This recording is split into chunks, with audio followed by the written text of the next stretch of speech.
আসো না, তোমরা ফায়ার হয়েছে গেলে ভিতরে বাইক আছে বাড়ি সবাই কোন আসো তোমরা সবাই।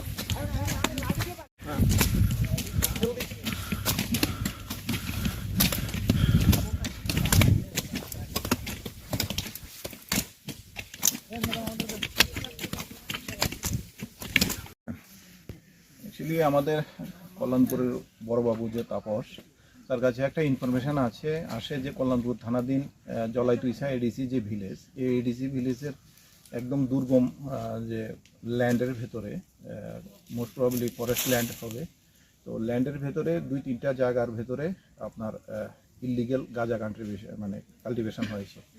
তো তখন ওই ইনফরমেশনের মূলে সে আমার কাছে শেয়ার করে, আমাদের এসপি সাহেবের কাছেও ইনফরমেশনটা শেয়ার করে। তারপরে এসপি সাহেবের কাছে আমরা পর্যাপ্ত পরিমাণ সিআরপিএফ এবং টিএসআর দেওয়ার জন্য বলি।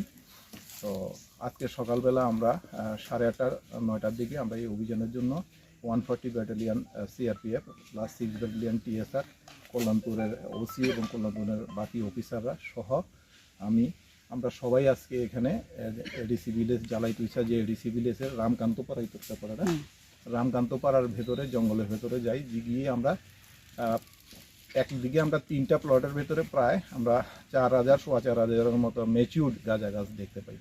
তো সাথে সাথে এইগুলি আমরা ডিস্ট্রাকশন করি। তার পাশাপাশি আমরা আরেকটা স্পটেই অপোজিট, ঠিক রাস্তার অপোজিট ডাইরেকশনে আরেকটা লুঙ্গার ভেতরেও এরকম আমাদের কাছে ইনফরমেশান ছিল।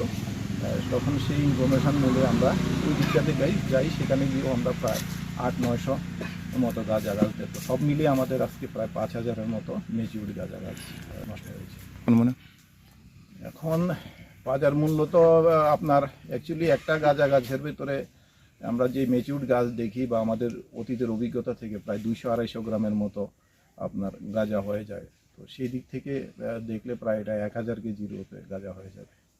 1000 কেজি ড্রাই গাঁজার যদি আজকের দিনে বাজার মূল্য আমরা ধরি, প্রায় এটা 80 লক্ষ টাকার কাছাকাছি হয়ে যাবে। Thank you.